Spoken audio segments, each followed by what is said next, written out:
په مشرق کې یو مسلمان ښځه بې عزته کېږي د مغرب پر مسلمانانو فرض ده چې د ښځې د عزت ساتنه وکړي دا به نادر چې په اسلامي ملک کې په اسلامي خاوره کې د مسلمانې ښځې د بې عزتۍ لار یو فاسق نظام جوړ کړي او اسلامي نظام حاکم سي هغه د بې عزتۍ سلسلې ته دوام ورکړي دا د بې عزتۍ لار خو موږ نه ده جوړه کړې دا خو مخکې د کفارو غلام نظام هغه دا سلسله روانه کړې نو که زه د هغسې روان پاتې شم چې پروا نه کوي ښځه چې په مجسه کې وي پروا نه کوي د حجابي کې وي پروا نه کوي پارک ته دې هم روانې پروا نه کوي د ښځو د سپورټ لپاره چې هم سهار وځي په کلب کې دي ناست دي الله ته به څه جواب وایم مسلمان ملت ته به څه جواب وایم علماو ته به څه جواب وایم دا د اسلامي امارت مکلفیت په مجبوري ده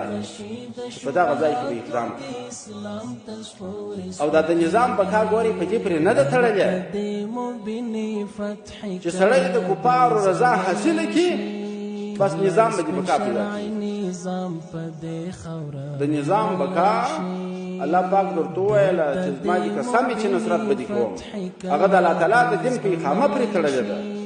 مجاهد وروره مخلص مسلمانه دغه برداشت غلط دی ته د کفارو په رضا کې د نظام بقا ویني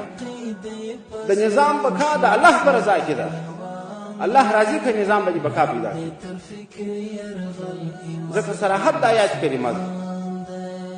نو په ډېر احترام د هغه مخلصانو سره د هغه مجاهدینو سره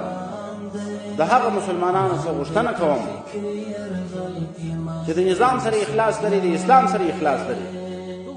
د خپل برداشت کې په ټویټر او په فیسبوک په دې کې نه تشریح کوي چې ګوره د حکومت لار دا که داسې نه وسي دا عوام متوجه سي دا عوام متوجه سي وسړی دا تاوانات متوجه هغه ذات چې پیدا کړي هغه ته دې ولې توجه نشته هغه چا چې دلته کامیاب کړي فتح یې درکړله هغه ذات ته توجه ولې نشته دا اوس چې دا فتح